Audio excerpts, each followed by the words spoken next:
오늘 이 시간 믿음을 취하여 고치라라는 말씀으로 여러분들과 말씀을 나누도록 하겠습니다. 사랑하는 우리 성도 여러분, 여러분들은 지금 이 시간 각자 어떠한 육신의 질병을 가지고 계십니까? 여러분들은 지금 이 시간 각자 어떠한 마음의 상처들을 혹시 가지고 계십니까? 그 육신의 질병과 마음의 상처는 얼마나 지속되셨습니까? 얼마나 오랫동안 가지고 사셨습니까? 오늘 이 예배의 시간, 야이로의 죽은 딸을 살리신 예수 그리스도께서, 혈루증 여인을 고치신 예수 그리스도께서 즉시로 응답하시오 고치시고 살리실 줄 믿고 소망합니다. 더 이상 무능한 기독교가 당연한 것인 줄 알고 살지 맙시다. 더 이상 이 질병과 고통을 끌어안고 살아가지는 맙시다. 천지를 창조하신 이 하나님이 얼마나 무능하면 그 병 하나, 그 아픔 하나, 그 상처 하나 회복시킬 수 없단 말입니까? 우리 하나님께서 무능하셨던 적은 사실 단 한 번도 없습니다. 우리의 믿음이 왜곡되고 우리의 믿음이 한계에 갇히고 우리가 믿음이 없어서 주님의 일하심을 못 본 것일 뿐이지 하나님은 단 한 번도 무능하셨던 적이 없습니다. 우리는 오늘 어떻게 치유받을 수 있습니까? 우리는 오늘 어떻게 살아갈 수 있습니까? 말씀으로 응답받길 간절히 소망합니다. 오늘 집중하여 볼 인물은 첫 번째로 야이로 그 사람의 믿음을 보기 원합니다. 22절과 23절 한 목소리로 함께 읽겠습니다. 시작!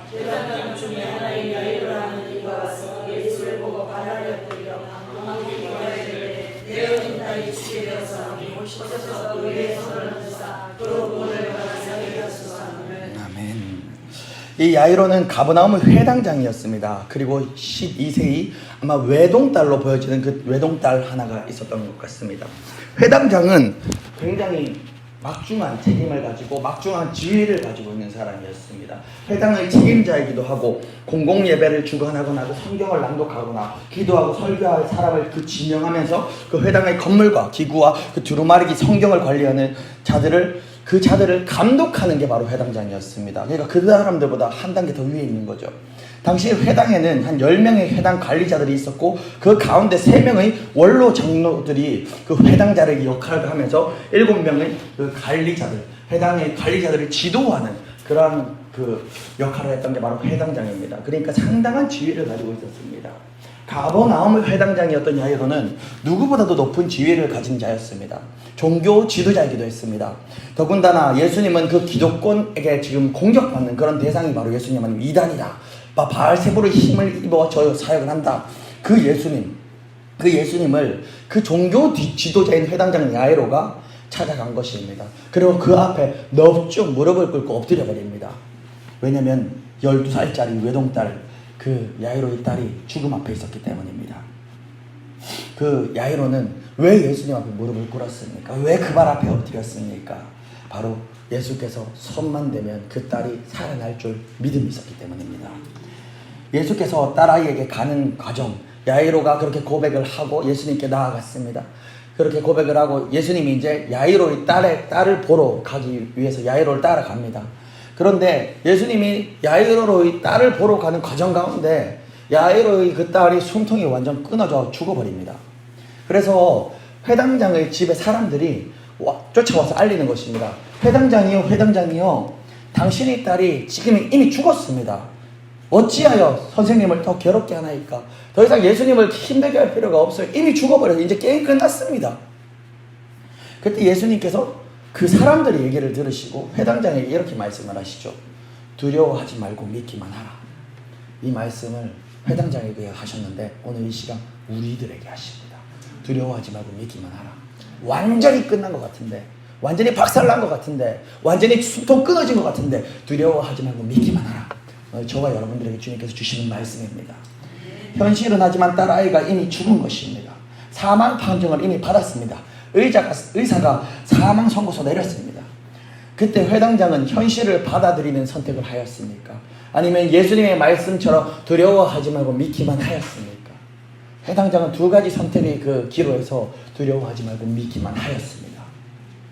두려워하지 말고 믿기만 하라라는 이 말씀을 제가 원어로 보는 거 안 좋아하는데 뭐 똑똑한 척 하는 것 같고 막 그래가지고 안 좋아하는데 이거는 좀 봐야 돼요.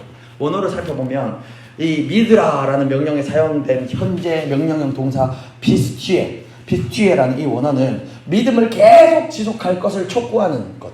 그러니까 한 번 믿었으니까 땡. 그러니까 한 번 믿었으니까 구원 끝. 이게 아니라 믿음을 계속 지속할 것, 믿음을 계속 유지할 것, 믿음을 계속 견고히 가져갈 것을 촉구하는 게 빅투에라는 이 뜻에 포함되어 있다고 보시면 되는 것입니다.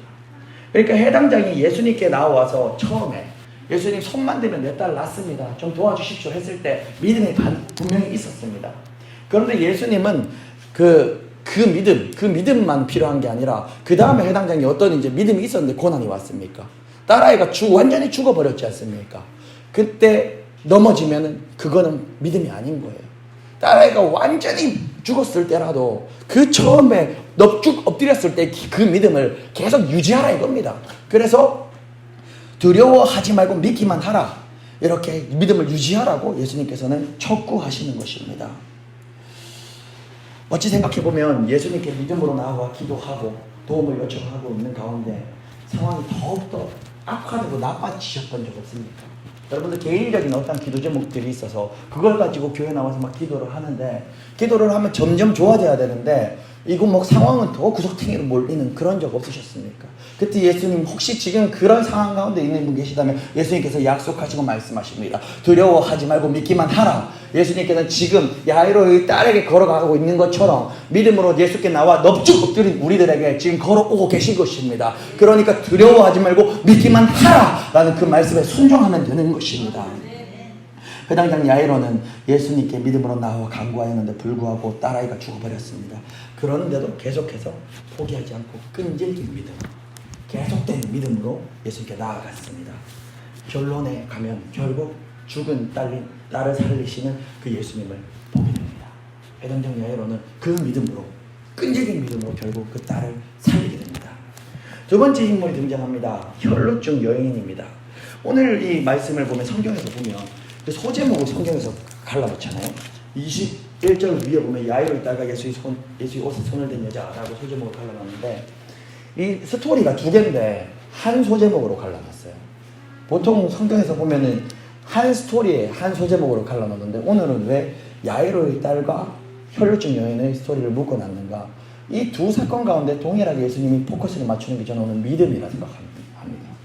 계속해서 이들의 믿음에 집중하고 계시는 것입니다. 그래서 이 두 스토리를 한테 묶어서 지금 성경은 이야기하고 있는 것입니다. 그러면 두 번째로 우리 혈루증 여인의 믿음을 살펴보기를 원합니다. 28절 함께 읽어보겠습니다. 시작.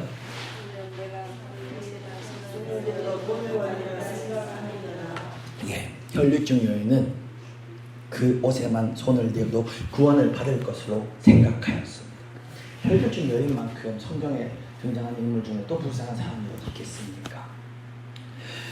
혈루증 여인은 늘 괴로웠습니다. 다 완전한 가난. 혈루증 여인보다 더 가난한 사람 어디 있었습니까? 그냥 안 좋은 거 다 가지고 있었어요. 병이 있었죠. 그것도 그 병 때문에 그냥 불쌍히 여김받는 게 아니라 더럽게 여김을 받은 병을 가지고 있었죠. 그 병 한번 고쳐보다고 전 재산 다 날렸죠. 그리고 늘 괴로운 가운데 안고 있었죠. 예수님께서 회당장 야이로의 요청으로 그 집으로 가는 도중에 큰 물로 예수님을 따라가며 그분을 에워싸 밀었습니다. 이처럼 많은 사람들이 에워싸 미는 그 상황 가운데 12년 동안이나 혈루증을 앓고 있었던 한 여인이 있었습니다. 혈루증 여인은 12년이라는 그 긴 세월 동안 육체적인 고통뿐만이 아니라 사회적인 소외의 고통까지 받아왔습니다. 왜냐하면 이 혈루증은 아주 부정하고 더러운 병으로 취급되었기 때문입니다. 그뿐만이 아닙니다.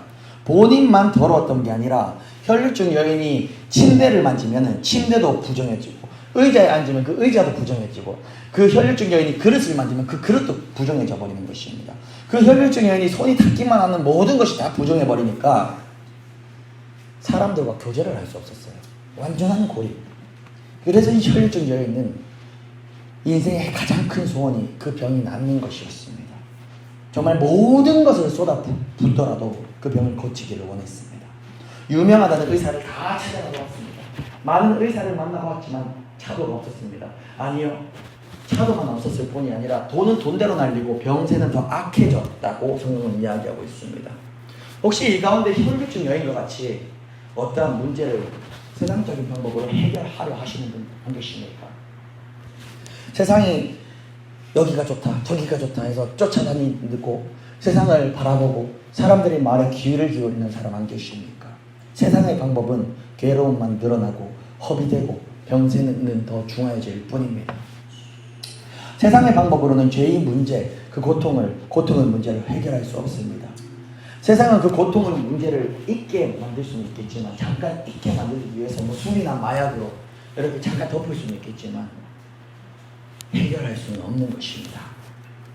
그때 이 혈육적 여인은 예수님의 소문을 두드렸습니다. 이 여인은 자신은 사람들이 무리 속에 들어갈 수 없다는 것을 알면서도 너무나도 간절했습니다. 왜냐하면 그 여인이 사람들의 옷에 닿아버리면 그 사람들 부정해지기 때문에 돌을 맞게 되는 거죠. 쉽게 말하면 뺨을 맞게 되는 거죠. 그런데도 너무나도 간절하니까 얼굴을 가리고 마스크를 쓰고 무리 속으로 들어갔습니다. 그리고 그 여인은 예수님의 옷자락에 손을 댑니다. 왜냐하면 28절에 이는 내가 그의 옷에만 손을 대어도 구원을 받으리라 라고 생각한 일러라. 옷만 만져도 구원을 받을 수 있다 라고 혈육적 여인은 생각했기 때문입니다. 이 믿음은 누가 가르쳐준 믿음이 아닙니다. 교육받은 믿음이 아닙니다. 학교는 못 갈 텐데요. 혈육적 여인. 이 처지, 이 인생에 도저히 어디로 피할 수 없는 막다른 길, 이 고통의 진액이 이 자를 이제 세상 쫓아갈 또 해결받고 가는다. 이제 마지막 예수밖에 없다. 이 고통이 그렇게 인도하였던 것 같습니다. 자신의 철저한 상황 가운데 절실한 믿음이 있었습니다. 자신의 상황을 뒤집을 수 있는 분은 오직 예수 그리스도의 뿐임을 혈육적 여인은 알았습니다. 그래서 사람들에게 부정한 여인이 무리 가운데 나타났다고 비난받고 짓밟히고 돌에 맞을 수 있음에도 불구하고 자신이 마지막으로 잡을 수 있는 길은 오직 예수의 옷자락 뿐이다. 그래서 예수님 찾아간 것입니다. 이 여인에게도 아까 야이로와 같이 동일한 끈질긴 믿음이 있었습니다. 여인의 이 믿음은 감정이 아닙니다. 최면도 아닙니다. 천동도 아닙니다. 현실이고 실제였습니다. 이 여인은 예수님을 만나면 완전히 치유받을 수 있다는 확신한 믿음이 있었습니다. 29절 함께 읽어보겠습니다. 시작. 이에 혈육 근원이 곧 마름에 병이 나은 그 몸에 깨달으니라. 혈육적 여인이 예수님의 몸에 옷에 손을 댔습니다. 이에 혈루의 근원이 곧 말랐습니다. 병이 나았습니다. 여인이 옷자락에 손을 대었을 때 이에 병이 나았습니다. 여러분, 여기서 우리가 기억해야 될 것은 믿음은 행함이 수반되어야 합니다. 여인은 그 믿음만 가지고 있었을 뿐만이 아니라 죽을 수도 있었지만 그 무리 속을 뚫고 들어가 예수의 옷자락을 만졌습니다. 믿음은 행동이 수반되어야 합니다. 아브라함이 이삭을 드릴 때 믿음으로 끝난 것이 아닙니다. 믿음으로 이삭을 제단 위에 올리고 근육을 움직여서 칼로 내려 찍으려 할 때 이삭을 받으시고 순양을 예비하셨습니다. 베드로도 물 위를 걸을 때 믿고 물 위에 발을 내디뎠을 때 물 위를 걸었습니다. 그러다 의심과 두려움이 찾아올 때 다시 물에 빠지기도 했지만 말입니다. 요단강이 물이 갈라질 때에도 믿음으로 발을 내디딜 때 그 발을 담글 때 물이 멈춰지고 성경처럼 물이 쌓이기 시작했던 것입니다. 우리의 믿음은 반드시 행함이 수반되어야 하는 것입니다. 혈류증 여인이 예수의 옷에 손을 대었을 때 29절은 이렇게 표현합니다. 이에 그의 혈류의 근원이 곧 마름에 병이 나은 줄 몸이 깨달으니라. 여러분, 예수는 어떤 분이십니까? 병의 근원을 마르게 하시는 분이십니다. 여러분, 혈압, 당뇨, 때로는 갑상선이나 이런 것 때문에 호르몬 조절제, 신경 안정제, 진통제, 세상에 있는 모든 약들, 그 모든 약들은 먹었을 그때 수치를 조절해주는 역할을 하죠. 아주 필요한 것입니다. 그 약 계속 드셔야 됩니다. 드시는 분들 계속 드셔야 됩니다. 그렇지만 여러분도 아시지 않습니까? 세상 의학으로는 고혈압 못 고치고 당뇨병 못 고친다는 거 아시지 않습니까? 호르몬 조절을 세상 의학으로는 한번 먹고 계속 되는 약이 없다는 거 아시지 않습니까? 신경 안정제 먹고 그 정신병이 싹 낫고 돌아오는 경우가 아직 없다는 거 아시지 않습니까? 진통제를 한번 먹으면 죽을 때까지 안 아프게 해주는 진통제가 없다는 거 아시지 않습니까? 먹으면 내성이 생긴다는 것도 아시지 않습니까? 그러나 우리 예수는 혈류의 근원을 마르게 하시는 분이십니다. 병의 근본 뿌리를 소멸시키시고 고치시는 분이십니다. 혈류증 여인이 예수의 몸에 손을 대었을 때 혈류증 여인은 병이 나은 줄 몸이 깨달았습니다. 쉽게 말해서 병이 나은 것을 눈으로 보고 내 병이 나았네? 아니었습니다. 어떠한 결과를 눈으로 보기 전에 온몸이 나은 것을 깨달아 알았다는 것입니다. 여러분, 저는 여기서 이것이 얼마나 큰 믿음인지 보게 됩니다. 여러분, 내 상황과 내 질병과 내 통증은 여전히 그대로 존재하는데 주님 앞에 정말 전적인 믿음으로 기도하고 딱 맡겼을 때 아직 아픈데 나았다. 이게 어떤 믿음이겠습니까? 넌 나았다. 이거 진짜 나았네. 아직 아픈데 그냥 한 응답하셔도 나았네. 아직 피 유출되는데 나았네. 유출되는지 안 되는지 모르지만 보지도 않았고 자기가 아직 피가 나은지 안 나은지도 모르고 계속 났는데 나았네.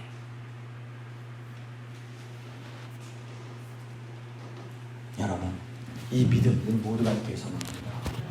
더 큰 믿음으로 예수께 위탁하고 의심치 말고 믿음으로 돌파하길 간절히 소망합니다. 예수께서 말씀하십니다. 두려워하지 말고 믿기만 하라. 두려워하지 말고 믿기만 하라. 이 믿음은 내 믿음 아닙니다. 하나님 이 기준의 믿음입니다. 내 믿음이 아니라 하나님의 기준으로 믿으면 분명히 하나님께서 일하십니다. 어제 어떤 분이 찾아오셨습니다. 어제 어떤 분이 저녁에 찾아오셔서 한 1시간 정도 대화를 나누는데 다른 교회를 다니고 계시는 분이시고 이렇게 개인적으로 후원을 해주고 계시는 분이신데 저도 현실로는 처음 배웠습니다. 1시간 정도 대화를 나눴는데 많은 대화를 나눴는데 그 중에 기억에 남는 이야기가 하나가 있습니다. 이분이 그 넉넉한 상황도 아니고 사실 청소 일을 하는 게 그렇게 막 돈을 많이 버는 일은 아니지 않습니까?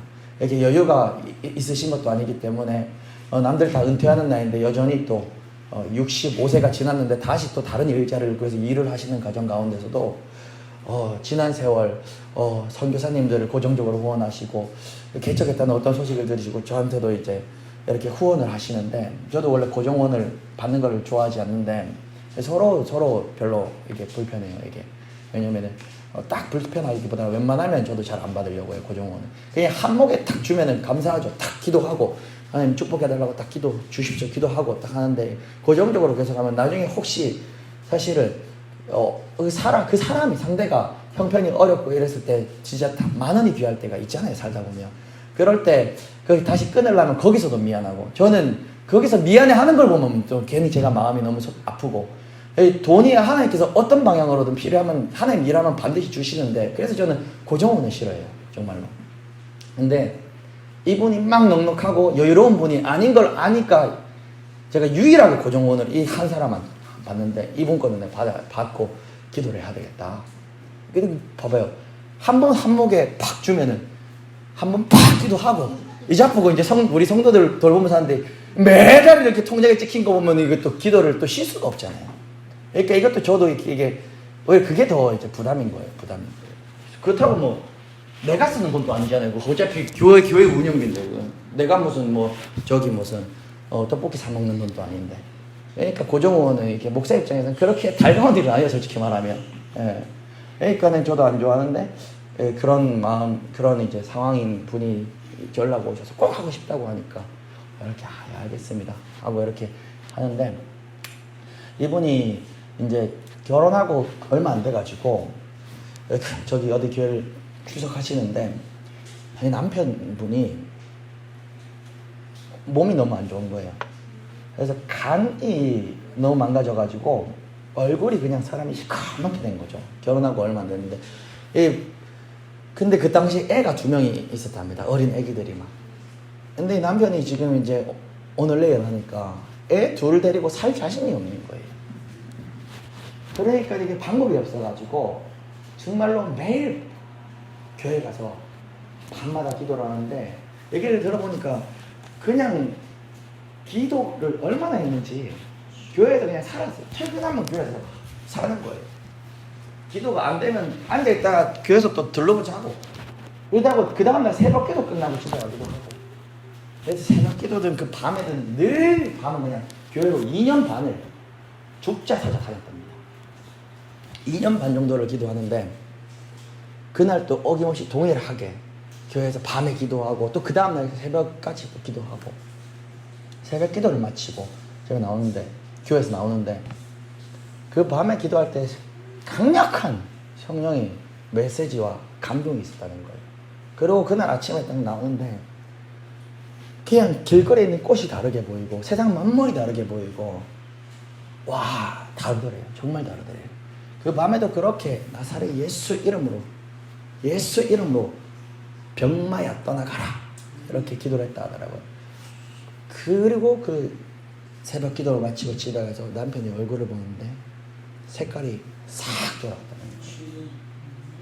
병원에서도 그 위험하다고 이미 판정이 받았는데 무슨 다 검사를 했는데 그래서 지금이 여자분이 66세거든요. 남편분 연세는 여쭤보지 않았습니다. 지금 괜찮냐고. 지금까지 괜찮다고. 깨끗하다고. 그 다음에 그래서 얼굴이 났고 그래도 병원 가서 검사해봐야 될 거 아니에요. 연정이 병원 가서 검사해봤는데 이상이 없다고. 깨끗하다고. 야, 정말 하나님 하셨구나. 근데 제가 그 얘기를 왜 하는가? 어제 들은 얘기인데 이 왜 하는가? 저는 다른 어떤 것보다도 혈루증 여인이 피가 흐르는 걸 보지 않고 몸으로 깨달아 느꼈다는 그 믿음. 그 집사님이 그 밤에 그렇게 기도하고 세상에 만물이 다르게 보이는 경험을 딱 하고 하나님 이제 하시겠다. 여러분 뭐 한 달 작정기도 하고 그런 거 아니잖아요. 2년 반을 언제 끝날지 모르는 기도를 해왔다는 것은 언제 응답받지 못할 기도를 2년 반에 그렇게 매일 교회를 가서 기도를 했다는 것은 얼마나 그게 간절한 일이겠어요. 그 2년 반이면은 365일 곱하기 2에다가 1.5를 또 더해야 되는데 거기다가 그 수많은 날 중에 언제 응답받았다는 확신이 있겠습니까? 근데 어제 얘기 나눴을 때 그날은 하나님 이미 일하셨다라는 응답을 미리 받아버린 거죠. 그리고 집에 가서 딱 봤을 때 확실히 달랐던 거죠. 병원 가보니까 나았던 거죠. 여러분, 그래서 저는 그냥 우리가 뭐 최면하듯이 그냥 뭐 믿음도 없는데 뭐 나았다 이런 수준의 얘기를 하는 게 아니에요. 믿음, 주님이 보시는 믿음으로 딱 갈 때 안 믿겨지는데 입술로 고백하면 믿겨지겠지. 저 최면하라고 얘기하는 거 이건 최면이잖아요. 이건 사기잖아요. 내 뇌를 뭐지 그거는 세상 책 중에 긍정의 힘이라든가 긍정의 힘이 그 기독교 책이네. 그거 별로 제가 좀 좋아해가지고 약간 인본주의적인 색깔이 있는 것 같아서 좀 별로 안 돼요. 뭐 긍정 좋죠. 긍정해야 되는데 그걸 초월하는 믿음을 저는 원해요. 그저 긍정해서 내 뇌 속에서 긍정 만들어내는 걸 뛰어넘는 그 믿음. 무슨 말인지 아시죠? 예. 그러니까 뭐 세상 책 중에 우리 청년들을 봤던 주도 이제 연금술사. 그러니까 뭐 자꾸 좋은 얘기하고 뭐 물한테도 이쁘다 이지만 나중에 물 이렇게 엑스레이 찍으면은 물 이 뭐 결정체가 이뻐진대요. 그건 세상에도 있는 거 아닙니까? 예, 많이 웃어라. 황수관 박사님 뭐 일찍 돌아가셨잖아요. 많이 웃었는데. 예, 막 그렇다고 제가 그걸 안 좋다 하는 거 아니에요. 웃으면 이왕이면 우는 것보다 웃는 게 좋죠. 근데 저는 그 수준이 뛰어넘은 믿음을 얘기하는 거예요. 뭔지 아시죠? 보기도 전에 확실히 온몸으로 깨닫는 그 믿음, 저도 경험하기를 원하고 여기 계신 여러분 모두들이 경험하기를 원합니다. 혈중 여인이 그 믿음을 가지길 간절히 생각합니다. 그리고 우리가 또 기억해야 될 것이 있습니다. 그 당시 가버나움에 그 온 무리가 밀려들어서 예수님한테 다가가기도 힘든 그 상황에 혈류증 여인 말고도 얼마나 많은 사람들이 예수님 몸에 닿았고 옷에 닿았겠습니까? 근데 그 무리 중에 그 당시에 나은 사람 혈류증 여인 한 사람이었습니다. 왜냐하면 예수님께서 능력이 나간 것을 곧 아시고 무리에게 돌이켜 말씀하셨습니다. 누가 내 옷에 손을 대었느냐? 제자들이 얘기합니다. 예수님 지금 이렇게 사람 많은 거 보시잖아요. 근데 누가 대었나니요? 왜냐하면 예수님은 누구 한 사람이 완벽하게 예수의 능력이 나왔다는 것을 알았기 때문입니다. 그렇기 때문에 예수님은 이 얘기를 하는 것입니다. 그리고 예수님은 그 사람이 누군지 찾았습니다. 혈류증 여인이었습니다. 그리고 그 수천 명 모두가 나은 게 아니라 그 혈류증 여인 한 사람을 불러 세우시고 34절 같이 말씀하셨습니다. 34절 함께 읽겠습니다. 시작.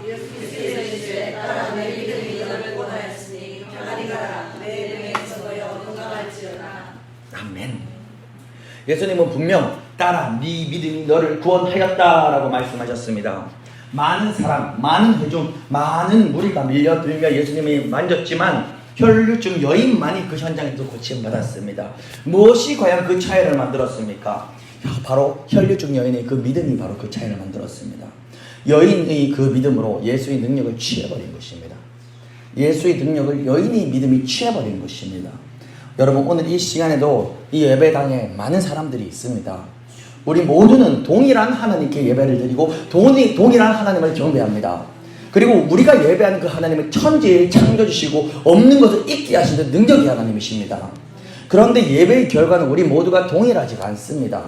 누군가는 늘 동일한 전과 같은 습관적인 예배를 드릴 수 있고, 누군가는 회복되고 치유되는 것을 경험하는 오늘 이 예배가 될 수 있다는 것입니다. 그 차이는 무엇입니까?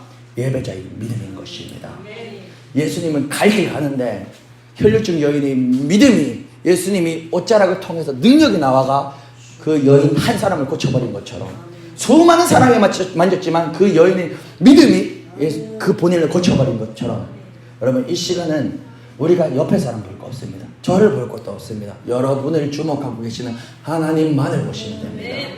하나님만을 보셨을 때 그 믿음으로 직접 일하실 것입니다. 마지막 세 번째, 그렇다면 야이로와 혈류증 여인의, 야이로의 딸과 혈류증 여인의 그 믿음에 대한 반응, 그 반응, 바로 예수 그리스도를 보겠습니다. 우리는 야이로의 믿음을 보았습니다. 그리고 우리는 혈류증 여인의 믿음을 보았습니다. 그들은 믿음으로 나았습니다. 그때 예수께서는 믿음에 반응하여 고치시고 살리셨습니다. 우리 예수님은 어떤 분이십니까? 서론부에서 제가 여러분들에게 질문을 했던 그 질문을 다시 드리기 원합니다. 여러분들 각자 어떤 육신의 질병을 가지고 계십니까? 각자 어떤 마음의 질병을 가지고 계십니까? 그 육신의 질병과 마음의 상처는 얼마나 오래 지속되셨습니까? 얼마나 오랫동안 가지고 사셨습니까? 예수께서는 당신이 그 아픈 마음을 끌어안고 살아가기를 원하지 않으십니다. 예수님께서는 당신이 그 상처 입은 채 견디는 것을 원하지 않으십니다. 예수께서는 아프고 상처 있고 망하고 가난한 이런 것들을 원하지 않으십니다. 아프고 상처 있고 망하고 가난한 거 이런 것들을 그저 연단이라고만 생각하지 마세요. 분명히 연단일 수 있어요. 근데 연단일 수도 있지만 마귀의 공격일 수도 있다는 것입니다. 마귀의 속임일 수도 있다는 것입니다. 하지만 많은 사람들은 어쩌면은 또 많은 사람들은요, 자신이 믿음 없음을 연단이라고 포장한 채 살아가는 경우가 너무 많더라 이거죠. 그러는 경우가 너무 많습니다. 욥의 고난, 그건 연단입니다. 그렇지만 욥의 고난 외 성경의 나머지 수많은 내용들을 보십시오. 왜 두들겨 맞고 역대상 11기 상하 왜 다 두들겨 맞습니까? 마귀의 공격일 수도 있는 것입니다. 예수님께서는 이걸 기억하시면 됩니다. 내가요, 아파하는 걸 즐기지 않으신다는 것입니다. 내가 육신의 질병에 매여 사는 것을 즐기지 않으신다는 것입니다. 내가 마음의 상처가 골마 터져서 이렇게 우울하게 살아가는 걸 즐기지 않으신다는 것입니다. 예수님께서 여러분을 망하기 원하시겠습니까? 아닙니다. 예수께서는 우리 죄를 대신해서 죽으셨으면 여러분 믿습니까? 예수님께서 대속 제물 되시고 장사한 지 4일 만에 부활하셨음을 믿습니까? 장사한 지 4일 만에 부활하시고 승천하셨음을 믿습니까? 그 예수 그리스도의 이름으로 우리가 믿고 우리가 의롭게 되었음을 믿습니까? 그 이름을 믿음으로 죄와 사망과 저주와 지옥에서 벗어나 새 생명을 얻고 천국 감을 믿습니까? 그런데 왜 우리가 예수님이 우리의 질병과 고통을 대신 짊어지시고 그 질병까지도 가져가셨으면 믿지 않는 것이냐 이 말입니다. 이사야서 53장 5절 말씀입니다. 그가 찔림은 우리 허물 때문이요 그가 상함은 우리 죄악 때문이라. 그가 징계를 받음으로 우리는 평안을 누리고 그가 채찍에 맞음으로 우리는 나음을 입었도다. 예수님이 우리 질병을 짊어지셨는데 우리가 왜 또다시 그 질병을 끌어안고 사는 것입니까? 예수님이 우리 질병을 이미 짊어지셨는데 우리가 왜 또 그 질병을 져야 하는 것입니까? 예수님이 가져가 버리셨는데 왜 우리는 예수님이 가져가셨다는 사실을 믿지 못한 채 그 질병을 끌어안고 사는 것입니까? 예수님이 십자가를 지시고 우리를 대신해서 죽으시고 우리를 구원하셨음을 믿으면서 예수님이 채찍에 맞음으로 우리가 나음을 입은 것은 왜 믿지 못하는 것입니까? 혈류증 여인은 그 믿음으로 혈류의 근원이 말라버렸습니다. 치유받았습니다. 수많은 병자들이 있었지만 혈류증 여인이 예수님의 옷에 손을 대었을 때 능력이 나타났습니다. 그 믿음이 있었기 때문입니다. 오늘 이 시간 예수님이 옷자락에 손을 대고 모든 병마와 고통에서 해방되는 이 밤 되길 간절히 소망합니다.